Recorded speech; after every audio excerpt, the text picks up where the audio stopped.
I'm just a bloke who's got a four-wheel drive, and that's my wheelhouse. Back then, I just put up, little snippets of us boys out, driving around, camping, just for memories. But a lot of people started watching on YouTube. I'd have to say my first four-wheel drive gave me lessons, hard lessons. All right. I focused more on the educational part. So how to do this, how to cross the river, should you even cross the river, do you have the right gear? Look, the destination, it is nice to end up somewhere really beautiful and special, but it's more about the journey. It's chasing the destination. Just having the freedom to almost choose where you want to go. Within the limits of the track, of course.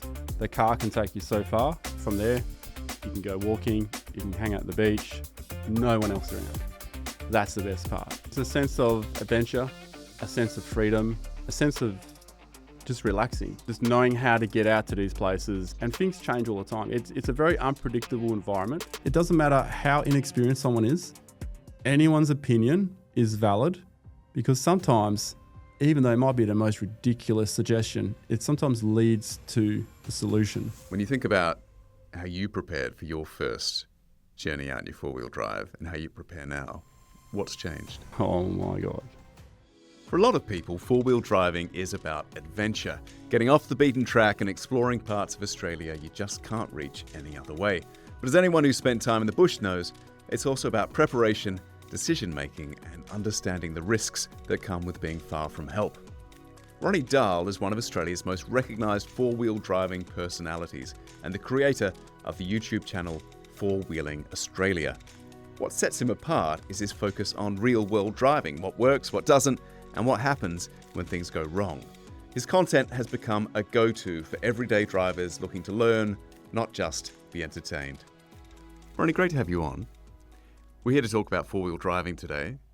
What first got you into being out there on four wheels? Well, first of all, thanks for having me here. Very nice polished studio here too. Oh, thank you. What got me into four-wheel driving to begin with? That's a very good question. I think it was in a two-wheel drive, to be honest. Okay. It's just driving along, it was probably from the back seat of my parents' car, looking down all these tracks. Right, okay. What's down these tracks? What's down there? So you're going on long road trips with your parents, you're looking out the window at all the little side possibilities that you're not going down. Yep, just always wondering what's down there. Okay. So when I got my own license, I did a big road trip in an XD Falcon. Okay. Like the old school with a big V8 and all that. Yeah. Teenager's dream car back in those days. And headed up to, where were we going? We're going to go to Broome. We didn't make it to Broome. We made it to Tom Price after visiting Shark Bay and all kinds of other places. And I was actually quite surprised now when I think back where we got that vehicle. Because there were a few roads that we took as shortcuts that probably weren't ideal for a two-wheel drive. But it made it. Okay. But you were interested even then to kind of push the limits a bit and see where you can make it. Yeah, although I was a bit younger, so, you're not thinking about consequence too much. Decisions you wouldn't make now. Exactly. But I did know my limits, so I can't go down here, can't go down there, because I might get stuck out in the middle of nowhere. So eventually got a four-wheel drive. Okay. So road trips with your parents, where do you think this desire to go off the beaten track came from, to check out the roads that you weren't going down? I think it's just freedom. Yeah, just having the freedom to almost choose where you want to go. Within the limits of the track, of course.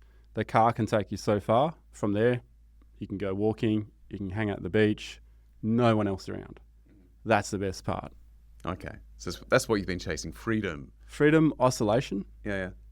And I think we all have this urge to, this instinctive urge to have a fire and gather around with mates and just chill under the stars. You know? There's nothing more primal than that, I think.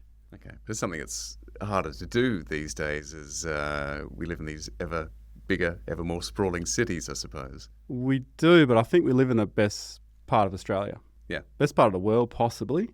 I haven't been everywhere in the world, so I can't say that. But I reckon in Australia, WA, it's the biggest state. Yeah. So much. Lots to explore. And not too many people. Yeah. I'm interested that you were on these road trips with your parents and you wanted to drive more, because I remember those long road trips with my parents and it was just like, I just want to get out of this car. I want to be wherever we're going. But your it's not about the destination for you. It's the journey. Yeah, it's definitely a journey. Yeah. Look, the destination, it is nice to end up somewhere really beautiful and special, but it's more about the journey. It's chasing the destination, the journey. Yeah. And what did your first four-wheel drive give you in terms of chasing that destination, that sense of freedom and isolation? I'd have to say my first four-wheel drive gave me lessons, hard lessons. All right. So the first lesson will be at Lancelin Sand Dunes. So we're at the caravan park, and we all wanted to get to the dunes and go sandboarding or just be at the dunes. It's not something you normally get to do, right? So first I took a carload of the girls there, and I was meant to come back for the boys. But I never came back. And the story isn't as good as what you might think. Sorry, how old were you at this point?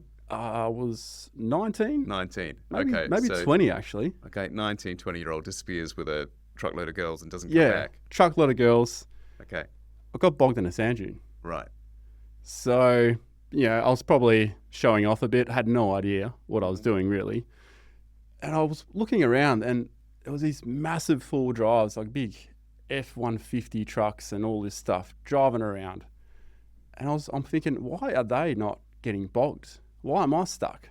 So while the four girls are digging out the car, I'm standing there, just leaning against the back of the tray or the tub, just wondering what is going on. It was a Ford Courier, by the way. It was a 2.4 litre gutless petrol Ford Courier. Great car though. This fella rocks around in his F-150, pulls up. He gets out of the car and he says, "You all right, mate?" I said, yeah. Embarrassed. I've got the girls digging me out. Yeah. So he looks at me, he goes, "I'll tell you what, I'll tell you about tyre pressures if you tell me how to get four girls to dig my car out." Right. And I said, deal. Okay. So exchange of information, exchange of lessons. Did that feed into you getting onto YouTube to share some of your experiences, do you think? That was a bit later on. So I went through a Hilux after that. Then I bought the 79 series, the V8 turbo diesel, every man's dream. Probably still is. You can't get them anymore unless you buy them secondhand. So had that, and I just put up a few snippets on YouTube, and then people got really interested. I usually, back then I just put up, little snippets of us boys out, driving around, camping, just for memories. But a lot of people started watching on YouTube. So people were interested. People started asking questions in the comments about the car because it was a dual cab ute. It had only just come out. So I started doing videos about what I'd done to it to make it better, how it's been, all that. And if you look at those videos now, they are awful. There are so many filler words, and I have no idea what I'm doing with a camera or anything, right? Yeah. But that's how it all started and how it took off. Okay. So lessons learned again along the way. Lessons learned again. Were you surprised how interested people were in your videos when you started putting them up? Oh, I was. But YouTube hadn't been around for that long either. Okay. So this is about 2013? 2011 I started putting up stuff with my Hilux and that. And then 2013 was when I put the 79 series Land Cruiser in there. Okay. And that's when it really sort of took off. And after a few more years, I could see, there might be something here. So I decided to transition out of my construction sort of business into the YouTube world. And eventually around 2015, 16, I transitioned out of construction completely and just went full-time YouTube. Is that right? Yeah. Okay. So you've been a full-time YouTuber for more than 10 years now? Absolutely. Yeah, it's 2016. 2026 now. It is 2026. Wow, time flies, doesn't it? Wow. Well, when you're having fun, clearly. I mean, it's a pretty large community, isn't it? The Australian four-wheel drive community. It is, but at the same time, I call myself a lunchbox celebrity. I don't like using the word celebrity, but I'm a lunchbox celebrity. It's a very niche four-wheel drive thing, right? Yeah. So lunchbox celebrity. I don't think I've heard that term before. You're a legend in your own lunchbox. Yeah. Right, That's it. Yeah. It's just a reminder to, I'm just like everyone else. Okay. I'm just a bloke who's got a four-wheel drive, and that's my wheelhouse, Okay. How many followers do you have on your YouTube channel now? I think it's almost 600,000. So, which is incredible for a WA four-wheel drive channel. Yeah. It does surprise me sometimes. Yeah. Okay. And why do you think that community is so large here? What is it about four-wheel driving that seems to speak to so many West Australians in particular? I think my platform in particular is at that level because I focus more on the educational part. So how to do this, how to cross the river, should you even cross the river, do you have the right gear? Also, later on, I'm realising you don't need all this gear, you know? Okay. So there's so many aspects to it. And then there's like a new car release. Sometimes I'll get my hands on a new car, give that a test drive. I found that some companies got a bit upset if I said some negative points about the car, but I like to be very unbiased. So I'll say the positives, but also say the negatives, because otherwise the positives, they don't hold any value. Right. People need to trust you. Yeah. And I need to. I can't make myself do that anyway. It doesn't feel right. So I'm very neutral on things and will only use or work with sponsors where they have stuff that I actually would use or trust. Okay. Yeah. You're talking about being interested in education. So you're obviously realizing you've got some influence on the people that are following you, that are watching these videos. I mean, when did you first get that sense that these people were learning from you? Probably from a lot of the comments in the comment section, but emails. So I never really put my email on the YouTube videos or anything. Occasionally I have in the past, but to get all of a sudden just get a flurry of emails if there's like a specific topic I'm talking about, there's a lot of people that are very appreciative of it. So intense interest. Going back to that, the size of this community, what is it about four-wheel driving that you think speaks to West Australians? Is it that sense of freedom? Is it a sense of adventure? Well, what is it? I think it's a bit of everything. It's a sense of adventure, a sense of freedom, a sense of just relaxing. You know, just knowing how to get out to these places, a sense of exploring even. Yeah. And independence, I guess. Is independence, yeah. And also a sense of community. People get together and they all have the same interests. So there was a period of time where I was actually running tag-along tours. Okay. And that was before I wanted to do full-time YouTube. Yeah. So I was actually looking at getting out of the construction industry and going into just tag-along tours. Mm-hmm. And I ran those tag-along tours for quite a while. But then it got to the point where I got too busy and the YouTube was taking up too much of my time. So I handed the business over to a couple of people who I knew quite closely. Eventually, they wound it down, family reasons, things like that. But it allowed me to still go to at least 1 or 2 trips a year because traveling with like-minded people, it's a lot of fun. Yeah. It's a lot of fun. Because I imagine you talked about the pleasures of isolation on the road, but it's going to get a bit lonely sometimes, isn't it? And some of these experiences, you're going to these great places, you want to be able to share those with people who will appreciate them. For sure. It does, for some people, I understand, like, being isolated is like their worst nightmare. Yep. But I think if they give it long enough and they can calm themselves down and you're going to be all right, enjoy this time on your own. Because once we get back to the city, guess what? You're scrolling TV, Netflix, YouTube, even though I do YouTube videos. Of course, yeah. You know, these terrible YouTubers stealing your time. Yeah, that's it. Yeah. There's just so many distractions and so much stuff going on. I think we need that time away. Yeah.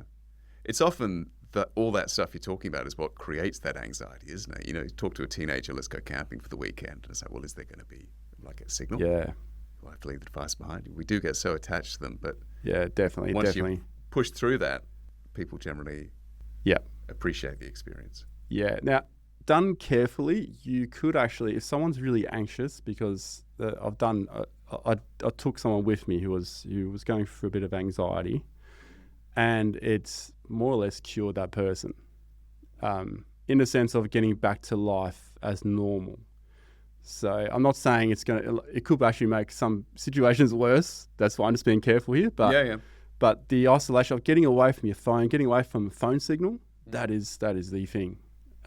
It should be the new trend. Get away from your phone. Problem is we've got Starlink now. Right. You can take it with you. It is interesting, isn't it? Yeah. This thing we're so attached to, we have this urge to escape from. Doing that, of course, achieving that escape, that sense of freedom, can come as a price. At a price, you spend a lot of time in remote areas. When people are first heading out to these remote areas, what's something perhaps they underestimate about how difficult it might be? Oh, probably. I think a lot of people don't actually push themselves to go there in the first place because they're worried, they're anxious that the vehicle's not going to be up for it. They're not going to be up for it. They don't have the supplies.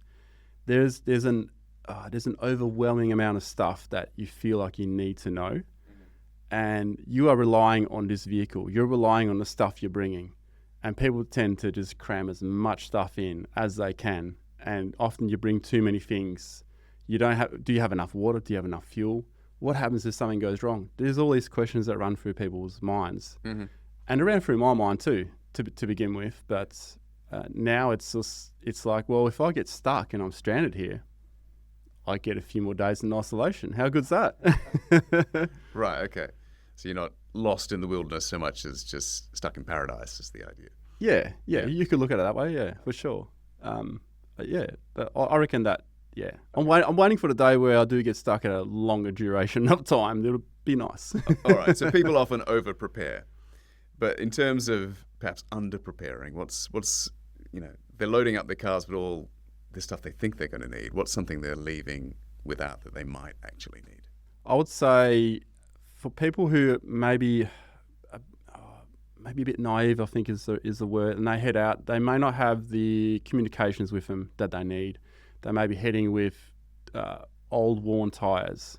The vehicle may not be up to the task. They may not be getting permits. If people are already doing those other things, they're probably not going to have permits. And most of these remote locations, you do need permits. And the permits give you a lot of information about tyre pressures, where emergency points are or what to expect. There's no phone reception until you get to the other side. All these things will be on those permits. Yeah. And that's where I think people let themselves down. Okay. And that's how they get stuck. Why do you think those mistakes happen? Why do they let themselves down like that? Are they just not aware of? Is the information not easily available? I wouldn't say the information is like right in front of you. You do have to search for it. Yep. And even for myself, if I'm looking at another remote track like the Canningstock route, which I did last year, I still had to do a lot of digging to find information that I needed. Mm-hmm. And I had contacts which I could reach out to. Rangers along the way, other people who had done it. So for someone who maybe doesn't know anyone with anything to do with that kind of stuff, how do you find out? All you're going to find is what's on the internet. And I guess that's where my YouTube channel comes in and tries to educate people as much as possible. Right. It's more of a hands-on approach, isn't it, than having to just look up permits and things online. People get to see you actually trying these things out. Yeah, 100%. And I always share the mistakes we make. I always share the blunders and things that we do because other people can learn from it. I may cop some flack sometimes, but I'd rather people learn from the mistake than, hiding all the flaws and stuff, Planning a big trip like the Canningstock route, which is 1,850 kilometres long in distance, there's one fuel point in the middle, which you have to call ahead and find out, make sure they have fuel, and who knows how much fuel is out there now. It used to be $3.10 when I went there last year, and that's like per price now, right? Right, yeah. We're in the middle of a fuel crisis, obviously, at the moment. Yeah. Yeah, I know, and so the fuel price out there could be $6-7. Okay. Who knows? Right, and you've got to make sure they're actually going to be open when you do make it. Yes, and right now, if there's any worry about fuel supply, they may even say, look, we don't want anyone out here. Okay. We can only spare so much fuel. They need fuel themselves. Okay. So there's a lack of knowledge that can lead to mistakes. How much does overconfidence factor into that too? I'm thinking of you down at Lancelin, going out on the slopes for the first time. How many mistakes are people being overconfident when they go out for the first time in their four-wheel drive? Lots, I'd say. If you just head down to any beach on a public holiday, I guarantee you'll see people bogged left, right and centre. Now, a lot of the time, it's people who just can't be bothered lowering the tyres because they're just going down there. We're just going over there. Right. It's 100 metres. It's 200 metres. It might be a kilometre. But they get stuck and now they're spending half an hour to an hour trying to get themselves out. They might be blocking a track, whereas they could have just dropped the tyres. Right. 15-minute job to start with, or an hour job later. Sweating, drinking water, arguing with the partner. So that's not overconfidence so much as laziness. You just, I can't be bothered getting out of the car. Yeah. I think overconfidence is look, you go through, I feel like at the beginning, I went through the naive stage, like didn't know anything. Then I got the confidence. I could do some things with the vehicle. It's like, oh yeah, wow, this car can go anywhere. But then the vehicle can do it, but your skill may not be able to get it there. And that's when overconfidence kicks in and you realise, yeah, I've still got a lot to learn. Or you learn about the capability of your vehicle. It can't do this in this scenario. And things change all the time. It's a very unpredictable environment. So let's say up in the hills around Perth, in summer, you can put the car anywhere really. In winter, there are so many things you would not be doing because you would end up sideways, slipping into a hole, Right. Gravity all of a sudden reminds you, hey, I like sliding in mud. But if they've been there during the summer, they may not realise that the risk has changed. Correct, yeah. And they may not have the right tyres. And even if you have mud tyres in mud, they're designed to spin to eject the mud. Right. Otherwise, they'll clog up just like any other tyre. And all of a sudden, you have a racing slick. You might as well have an F1 car that doesn't go anywhere because it's muddy. Okay. Yeah. All right. But people hear the wheels spin and start to panic and. Yeah, sometimes people jam the throttle because or they hesitate when they shouldn't be hesitating. It's a very unpredictable environment, but this is when people put themselves into like a technical situation. Most of the time, it is sunshine and rainbows as long as you let the tyres down and you take it nice and easy. Because vehicles have a limit too. If you push the vehicle too much, eventually something's going to go pop, snap, crackle. Sure. Yeah. So I guess in those moments where the mistake happens, is it because people are misunderstanding the risk, or is it they're choosing to ignore it? I'd say it's a bit of both. Yeah, it's a bit of both. I've still got so much to learn about different environments. When we went across the Canningstock route, we went across a few salt lakes, and salt lakes are the most treacherous thing. They're so deceiving. And I've been stuck in them before. Why are they so treacherous? Well, you look at this big salt pan or clay pan, and it just looks dry on the top. Mm. But it can look dry. It can be 40 degrees. It could even have been a drought. But if there was a lot of rain or a lot of water the year before, guess what? Once you go through that crust, it's solid mud. It's just mud. Well, not solid mud. It's just a slurry. Yeah. And the longer the car sits there, the more mud rises. And during the evening, it's even worse. That's what we learned the hard way. I kind of had a rough idea that, yes, salt lakes get worse when the sun goes down because it's now cooler. I thought it had something to do with moisture from the atmosphere, whatever. But it turns out that this is something I learned recently, is that something happens like the surface cools. So before the surface was really hot because the sun's beating down on it. Once the sun drops, the surface cools faster than what's underneath. Okay. And then all that moisture starts rising. So you could have driven across a salt lake, and that's exactly what I did. And then your mates take too long, and then they come across, everything changes. Completely changes. Like you wouldn't believe. And the longer you sit there, the more the car's idling, the more you even just walk across it, you're bringing up more and more mud. Okay. Yeah. So you lured your mates out into the middle of the salt lake, and then they started sinking. That's what happened. You could kind of say that. I didn't quite lure them up. Yeah, it was a bit of a funny situation, that one, because this is on the Canningstock route, and we knew that we may not be able to complete it because we had a big weather event up north. I think Broome got 200 mil of rain, things like that. So the track had some rain, but by the time we got to the Indigenous community, they warned us. They said you probably best go to here and then decide if you're going to turn back or not. And that was the exact point they warned us about. So we got there and it started to get a bit late in the afternoon. We saw little bits of wet sections, but it wasn't too bad. And the camera guys had a drone in the air. Now, at night, not at night, but in the late afternoon, you've got a drone in the air. The sun comes on an angle, and Salt Lake, there could be a lot of like salt on the track, and then that reflects, and it can look like water. Right, yeah.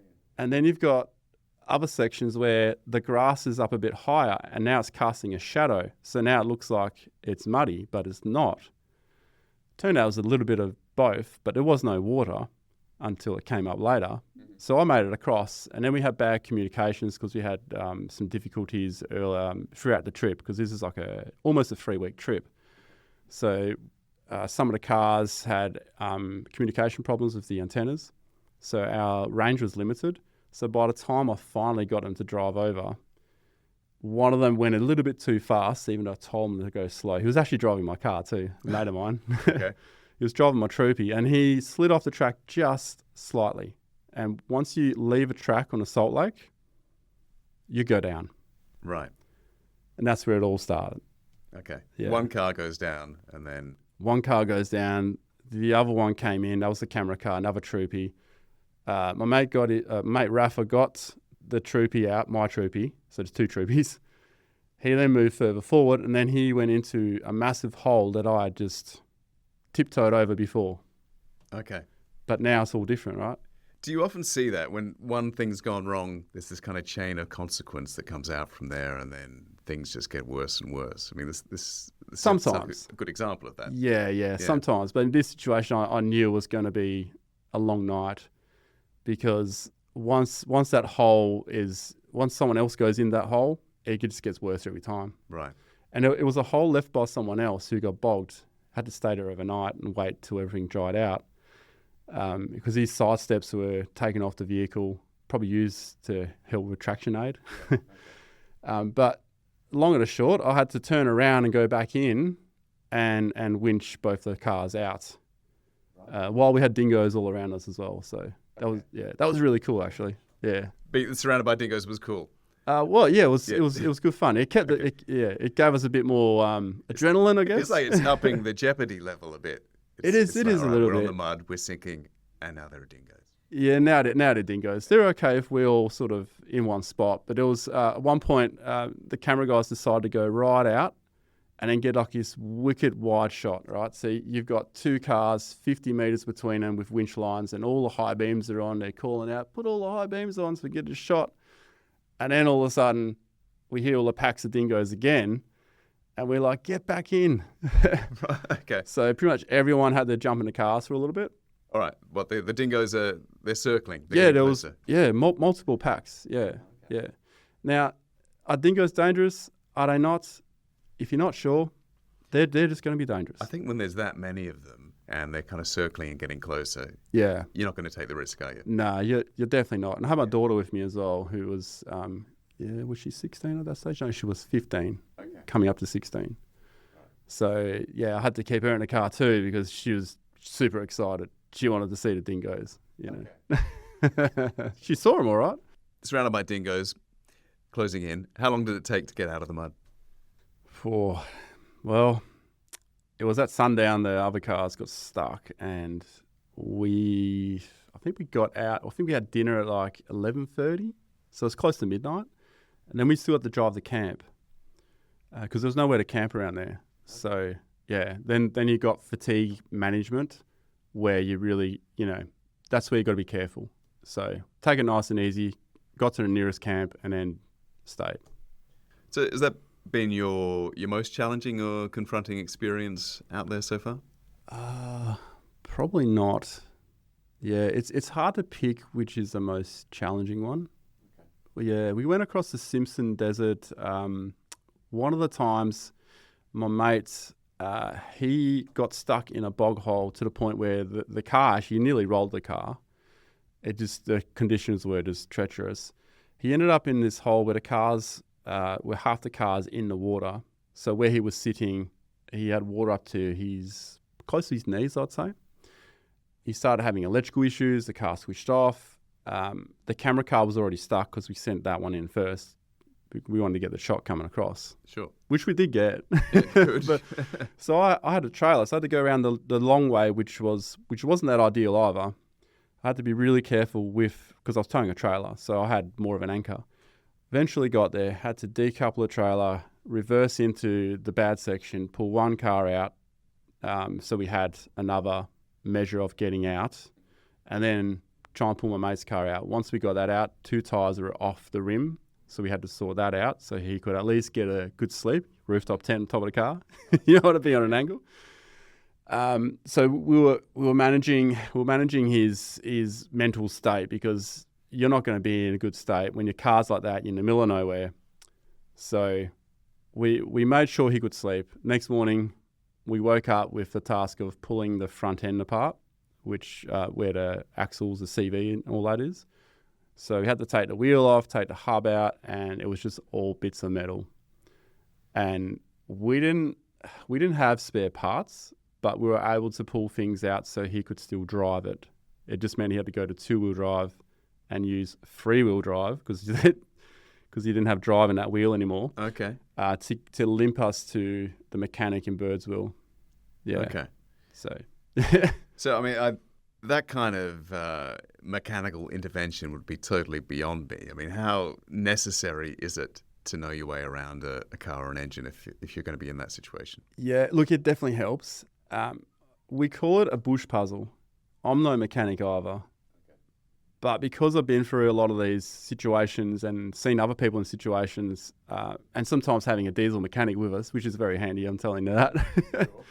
I've learnt a lot over that time. But in this situation, we couldn't fix it. But as long as, it doesn't matter how inexperienced someone is, anyone's opinion is valid, because sometimes, even though it might be the most ridiculous suggestion, it sometimes leads to the solution, like an outside-the-box thinking. And that's kind of what you need out there. So we just figured out, okay, we need to do this just to keep it going. We had sat phones with us, so we're able to call mechanic mates and go, hey, this is the situation. This is what we've done. We've removed all these pieces. Is it okay to drive the car? Is there something better we can do? And we were told that, no, that's pretty much all you can do. Mm-hmm. And that's all we did. And then we limped him back to town. Okay. Yeah. I mean, these are fairly challenging moments, but are there times, whether it's on the Salt Lake, whether it's in the Simpson Desert, that you've genuinely thought, this has gone wrong?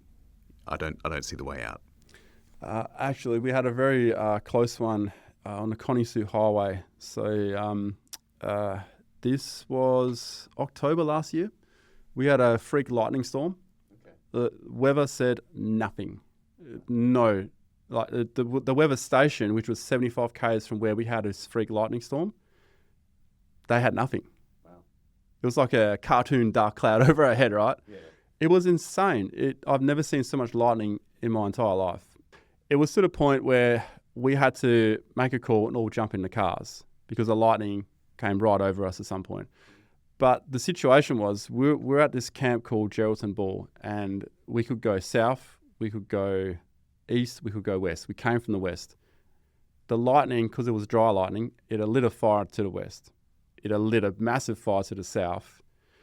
And to the north, there's no option to go because there's no track. So we were forced to leave camp and just keep heading east. So that's probably the closest we've been to like really unpredictable, imminent danger. It felt dangerous, yeah. Yeah, and the sobering thoughts were 2 days later as we exited the Gun Barrel Highway. We ended up on the Connie Sue Highway. We then saw the aftermath of another lightning storm. It was just red sand and just burnt sticks. Wow. You know, I think a lot of people picture the desert as a barren wasteland, right? Just red sand. But the deserts in Australia, there's actually a lot of vegetation. There's spinifex grass that can be bright green. There's trees, there's gum trees, there's all kinds of stuff. And there's plenty of desert life. But this is what you'll probably picture, like in a Mad Max movie or something. Just all red dirt. Insane. Yeah, insane. And it was, and a heat wave came in as well. So we had 50 degrees that day. But I think because there was no vegetation to soak up any heat, that's why it was so hot. We could only be out of the vehicle for so long because your boots got so hot and you didn't want to direct all the aircon to your feet. You know? Right. Yeah. You know, on a hot day, how your aircon is limited? Yep. And you kind of want to blast it on yourself, and you can only really feel it because you've been sweating. Yeah. But with those hot boots, Right. So as soon as you get back in the car, you're trying to cool your boots. You're trying to cool your boots. Right. You're trying to cool your body. Yeah. Yeah. You literally open windows just to get the heat, that intense heat away, and I can imagine. Bring it down to 40 degrees at least. Balmy and relaxing at 40 degrees. What separates, you think, a bad situation, such as the Salt Lake, from a dangerous one? I mean, what is the kind of flag that goes up in your head? Recoveries. Knowing where to be and managing everything in a recovery, especially if it's late in the day. There could be a bit of fatigue involved. People not thinking clearly. People just not paying attention.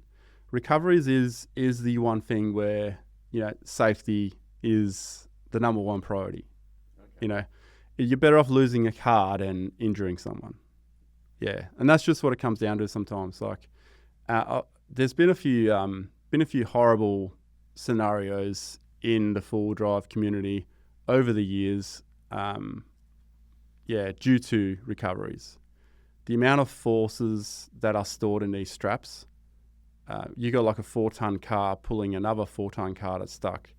The strap is rated to 8 ton, but it's only supposed to be used so many times within a period of time. Mm-hmm. And has it been gone through mud? Mud's corrosive. Mud's it's grainy, silt. It'll wear at it. How old's the gear? There's so many factors involved.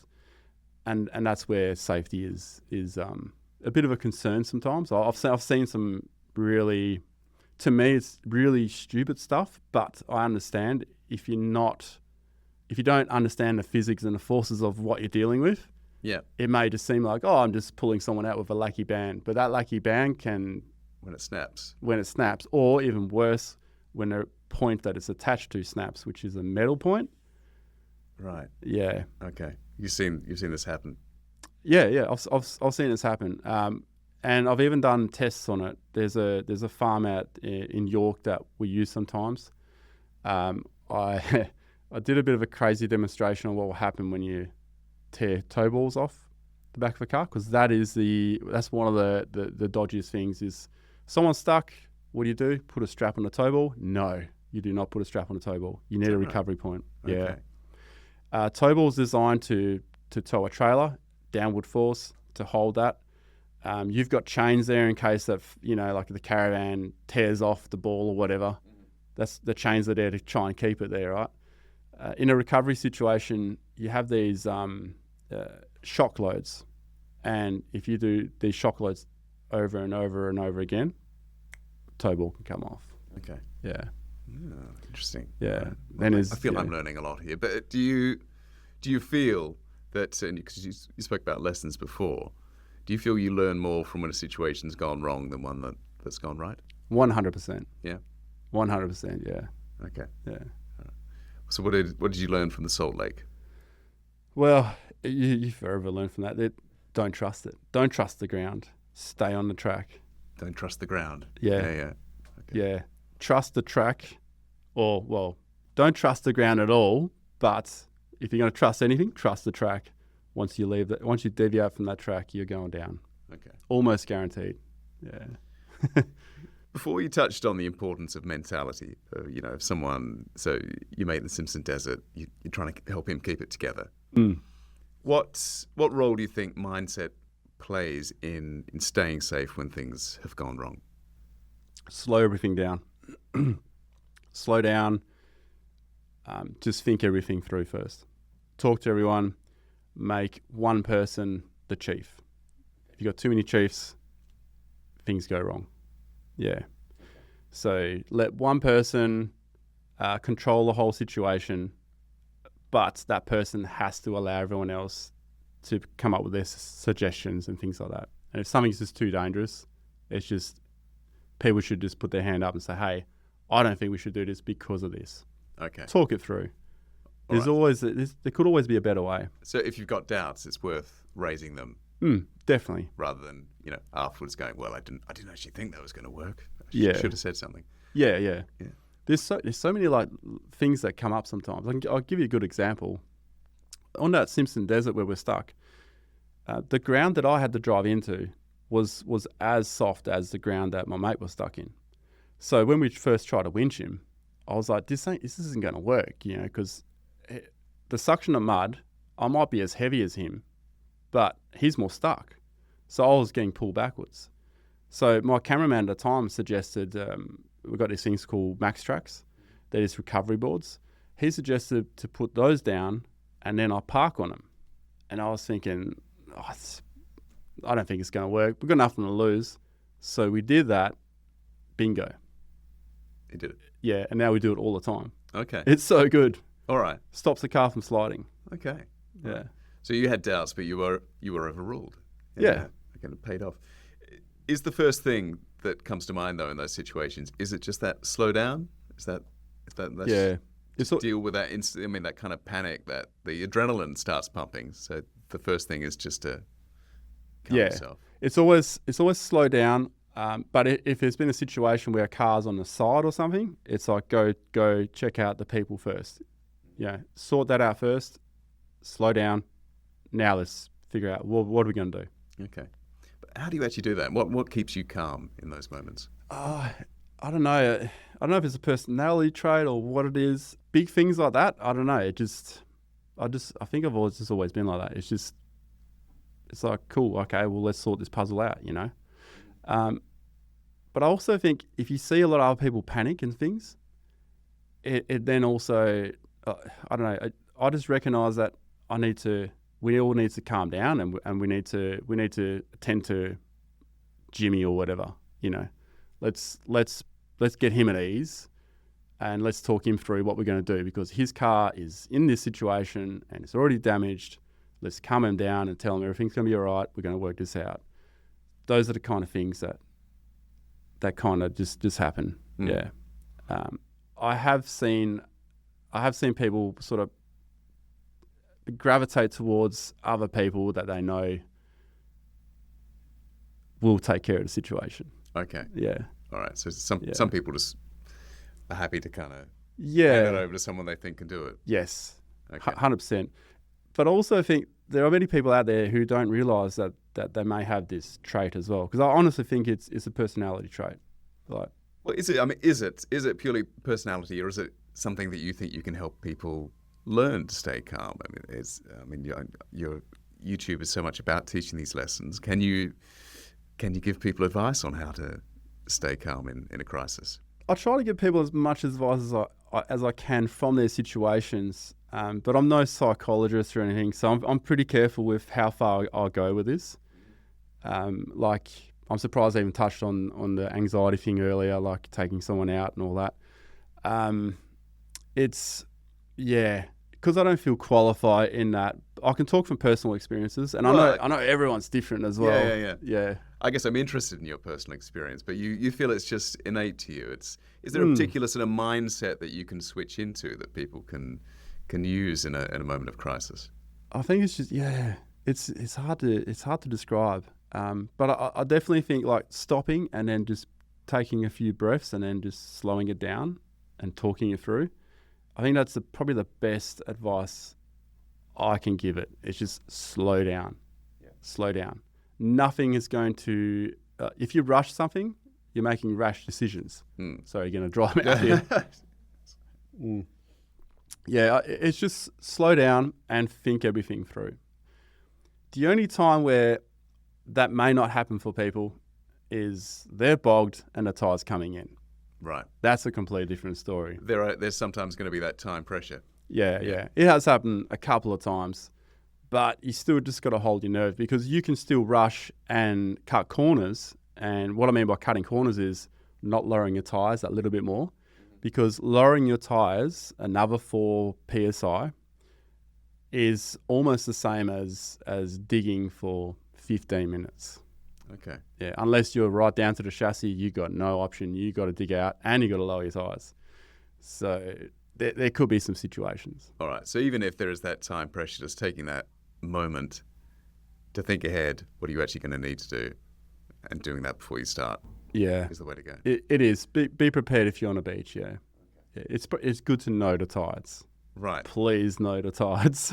Well, it'd be good to talk a bit more about preparation, I suppose, and what is essential if you are setting out.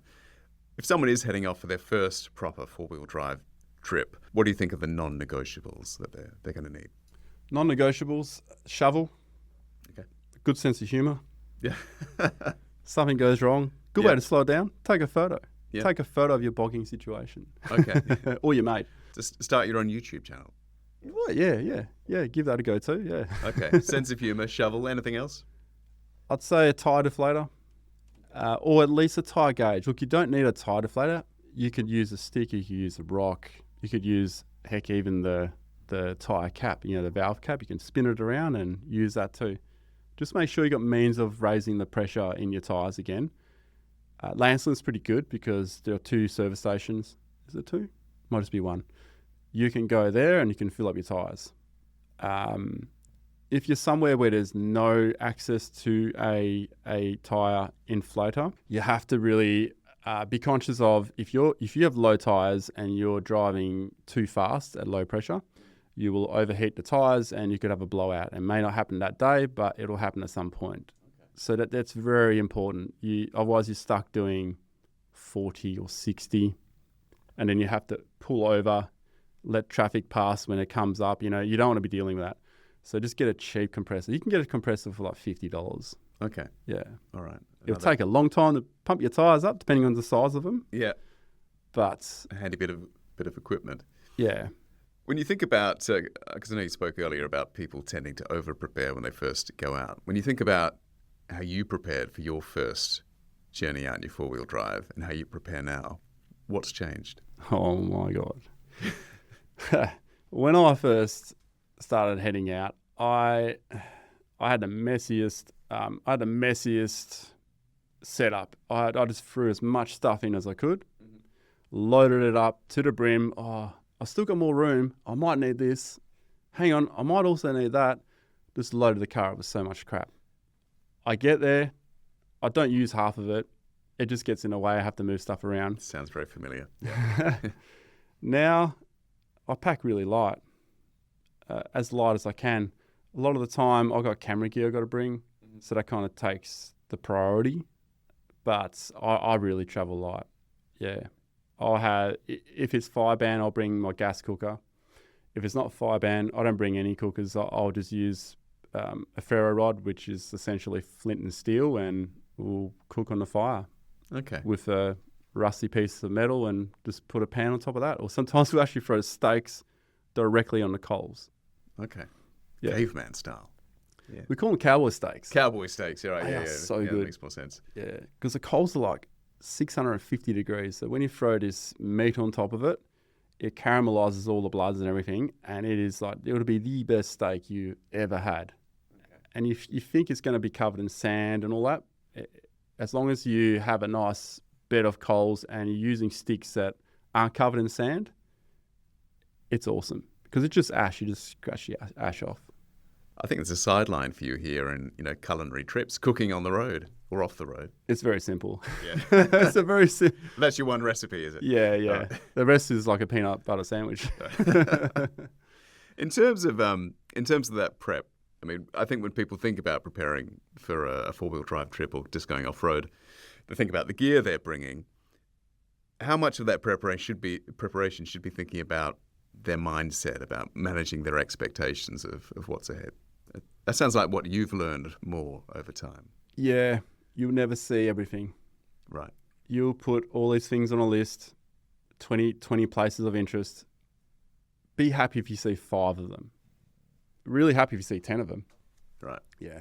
It's no excuse to go back there again later. Okay. It's like going on an overseas holiday. You want to do this, you want to do this, you want to do this.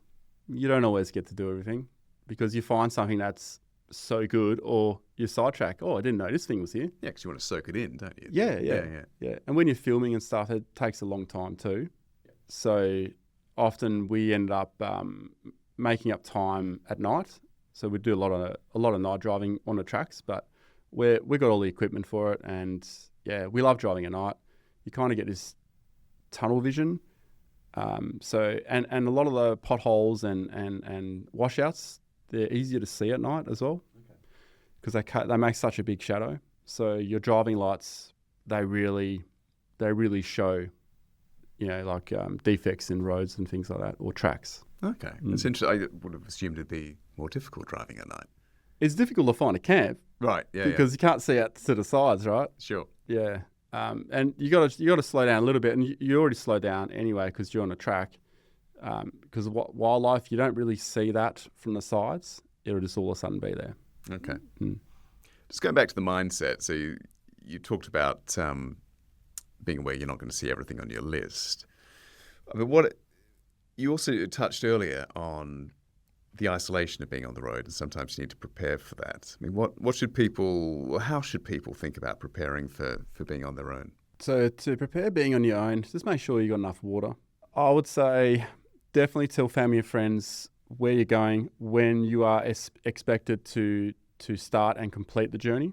So that way, if it's been 3 days they haven't heard from you and you're supposed to be out by then, they'll know where to look. Mm-hmm. If you have a satellite phone or Starlink, that's another good way of keeping in touch. If you have Starlink though, turn it off around camp, because people pull their phones out. Do they? Yeah. Okay. Yeah. The habit follows. You're out in the middle of nowhere, but there's still a signal. Yeah. That's where I normally go up to my canopy or on the wagon, depending on which car, and then I'll just pull the plug out. Okay. Does that make you popular in camp? I think it does afterwards, because then people are like, oh, yeah, good call, It's the little reminder. Yeah. The stars and the fire, Apart from those sort of practical tips, that sense of being isolated, I mean, how does that affect you mentally? How do you prepare for that? Well, you have to be ready to listen to yourself, that's for sure, because all your thoughts are going to come out. And yeah, I like it. A lot of time, if I'm traveling from Perth to Sydney or Adelaide, I do the full drive shows there. I may not listen to any music at all. Is that right? Yeah, I might listen to a few podcasts, but I don't listen to it. Sometimes I will, but a lot of the time, most of the time I won't. I'm just thinking. Okay. So is that common with people that do long distance driving? I imagine lots of people are just listening to music or audiobooks or podcasts. Yeah, I don't think it's common, because everyone talks about their playlists and stuff. Yeah. But my playlist is pretty short. It's like 300 songs, and there's no reception out there, so... So, I mean, have you always been like that? Have you always been happy just to be alone with your thoughts? Yeah. I kind of like being alone sometimes. Yeah, I do. Don't get me wrong. I enjoy company, but I like that good balance. You said quite early on when you were doing your YouTubes, you're aware that people were learning lessons from them, that you were an influencer. Do you feel there's a responsibility that comes with that, knowing that people might copy what you're doing? There certainly is, and that's why I think I touched on that earlier. Is I'm very selective who I work with. I'm very selective how I will say things, and even if I found the best product in the world, I will pick something as ridiculous as it might be. I will find something that's a bit of a con about it, because it has to have, otherwise. Yeah, credibility for me is everything. Okay. Even to the point where I purchase my own cars.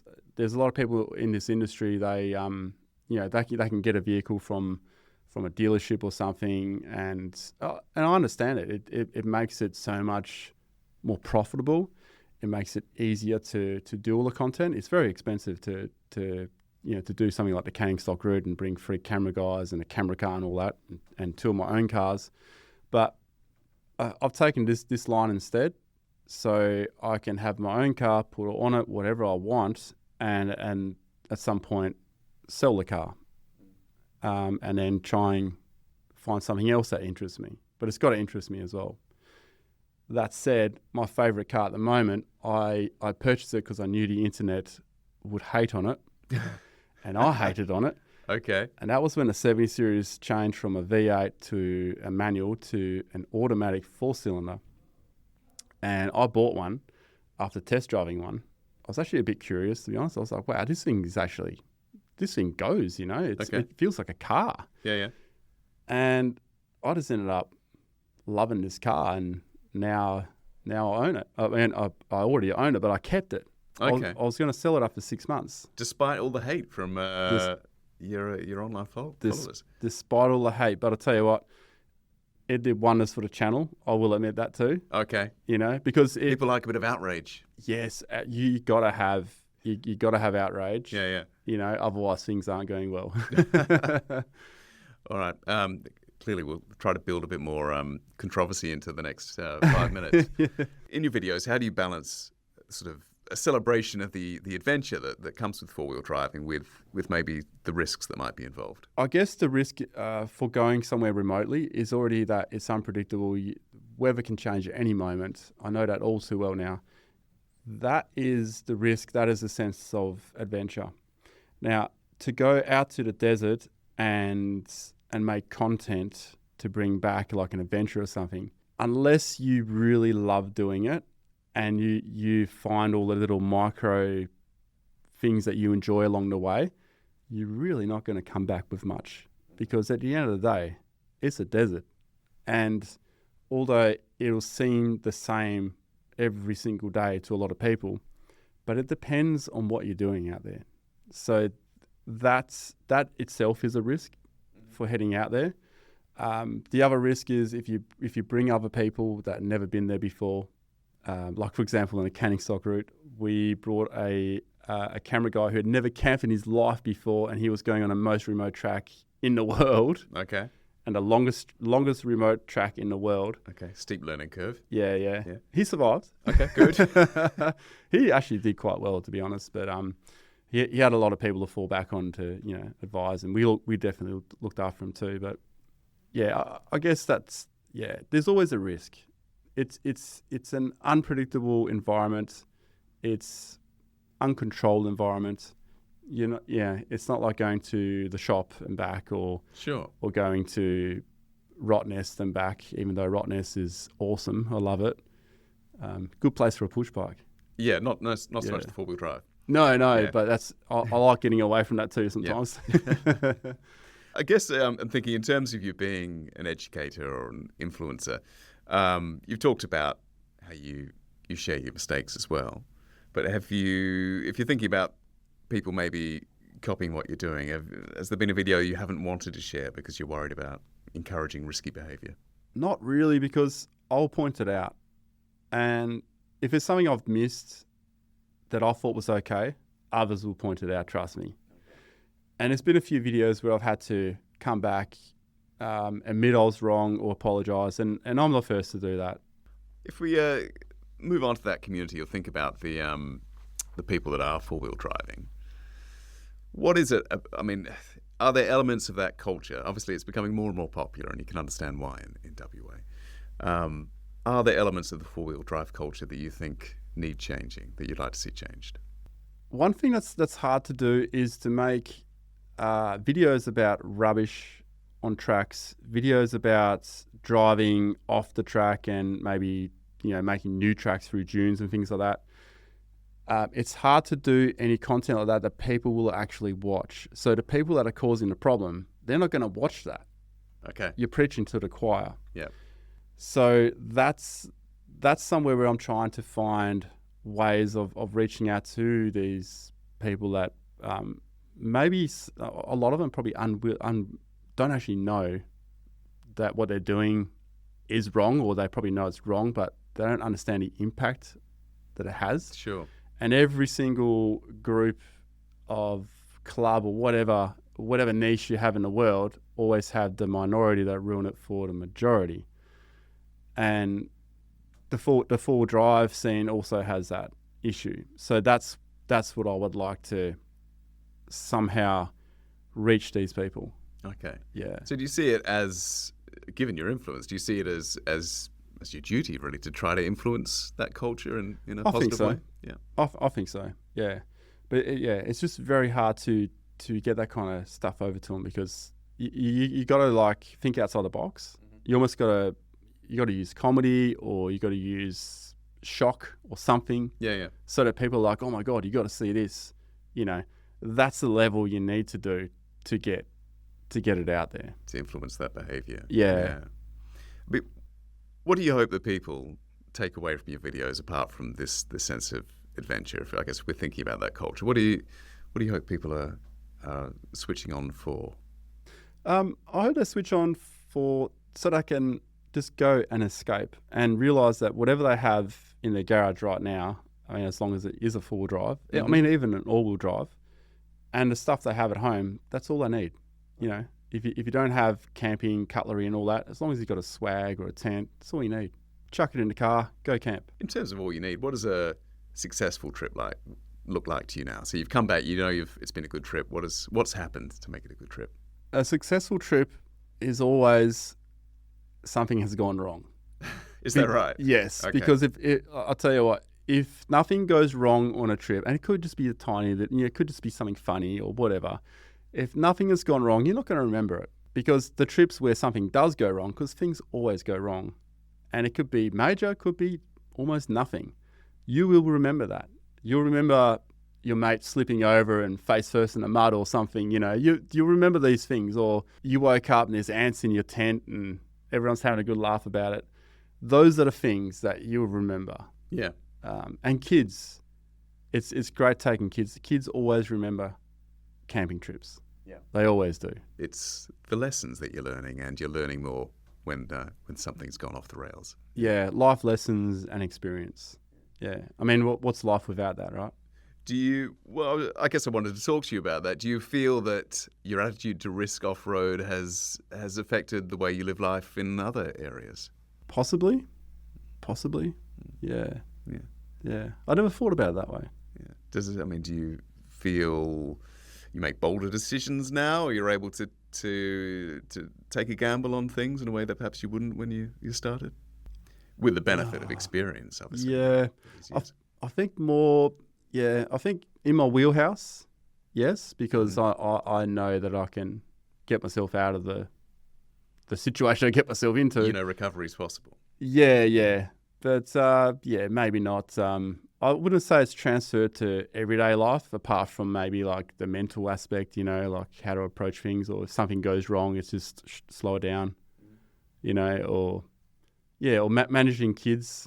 It's definitely helped there a lot, because I see more how other people react to a situation now from experiencing these situations. So I guess that is a strong positive. Okay. Being able to keep calm is also very helpful when managing kids. Yeah, 100%. Yeah. All right. Well, Ronny, I guess practically, if we're going to give someone something to take away from the end of this, let's think about the state that we're driving around. What's one place in Western Australia on your travels you've been to that you would encourage everyone to experience just once? Wow, that's a good one. Save the tough one for last. There's this place called Twilight Cove. Now, don't mistake it for Twilight Beach, but it is kind of in the same area. So Esperance, Twilight Beach, beautiful spot too, by the way. Mm-hmm. But Twilight Cove, it's a place where you wouldn't just, you know, it's not like I'm telling you where it is and everyone's going to go there and there's going to be too many people there. It's so far away. If you do go there or you do pass it, there's a roadhouse called Cocklebiddy on the air highway. Once you get to Cocklebiddy, if you are hanging around there, you got a full drive, do yourself a favour, drive down to Twilight Cove. But make sure you got recovery gear, means to air down, and sense of adventure, and you will see one of the best campsites you will ever experience. Okay. Twilight Cove. Twilight Cove.